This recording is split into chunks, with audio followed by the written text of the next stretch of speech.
My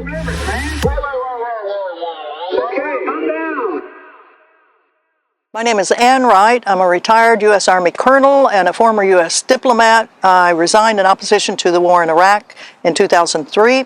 I've been living here in Honolulu for the last 21 years, and I'm working hard with a lot of issues that we have here on Oahu and on Big Island and other places, particularly on the issue of the militarization of the Hawaiian Islands and the Pacific.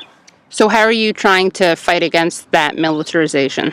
Well, one of the issues that we have that's big time right now is the jet fuel contamination of the water of 93,000 people here on the island of Oahu, and trying to hold the Navy accountable for what we all knew was a very dangerous situation of 250 million gallons of jet fuel that were only 100 feet above the aquifer of Honolulu. 20 giant fuel tanks underground built during World War II that had worn out and were leaking. So the 19,000 gallons leaked into the drinking water of all of these people and potentially can go through the aquifer to pollute the water of everyone. So a part of Oahu Water Protectors and Shutdown Red Hill Coalition works to hold the Navy accountable, hold the state accountable, the Department of Health, hold the EPA accountable, because all of these people knew that installation at Red Hill was a danger to the community and that they did nothing to close it down before it caused this pollution. So that's one of the issues. The other one is land back. So much of the island of Oahu, we have 6 major military installations on one tiny little island. And about 30% of the island is military. A lot of that land should be coming back to the people of Hawaii because we have a housing shortage, we have land shortage. The island itself has big mountains in it, so you can't build all over it. So we need the land back for the people of the islands. We have the giant Pearl Harbor, which is the major naval installation in the Pacific. We have over on the Big Island the Puakaloa military training area, which is 130,000 acres that's dedicated to the military in all of its war maneuvers, not only for the U.S. military, but now the militaries of other countries are using it, bombing it, and destroying it. And the cultural artifacts that are there, it's located between 2 of the volcanoes, the Mauna Kea, the sacred mountain of Hawaiians, and Mauna Loa. So there's a lot of work that we have, the environmental pollution, land work, and the preservation of the Hawaiian culture that the West, and I'm part of it as one of the colonial settlers here, that we owe it to the people of Hawaii to help remove a lot of the things the West has put in here. Are you guys having success at all? Yeah, well, we are raising hell with the Navy, although they're listening after the fact, after they've contaminated the drinking water of so many thousands of people.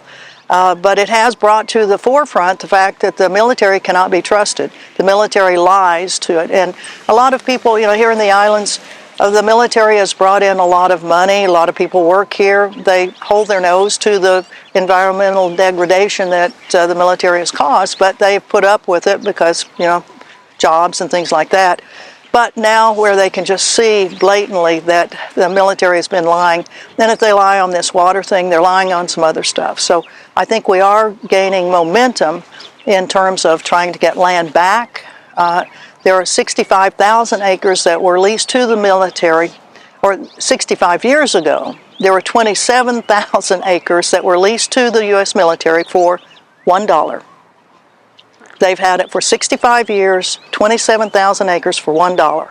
So that lease is coming up in 2029, and we are going to get that land back. But there's plenty of community push on saying you get away with everything. You're not going to get away with this land anymore for one stinking dollar, So that's one of the big programs that we have.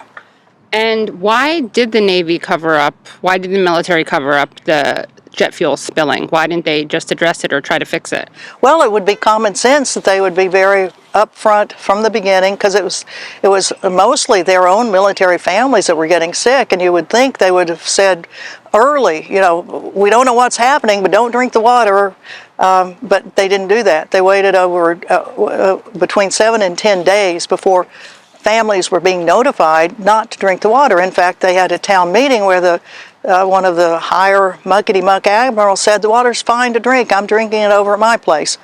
Well, that's coming back to bite him, that comment, because it wasn't safe.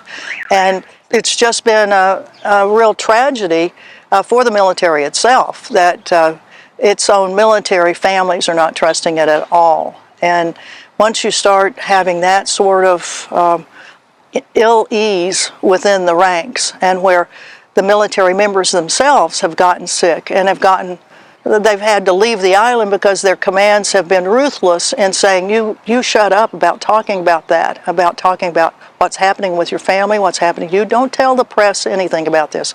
This is kind of our own in-house family problem we've got, and we don't need you spreading, the dirt on us. The truth. Yeah.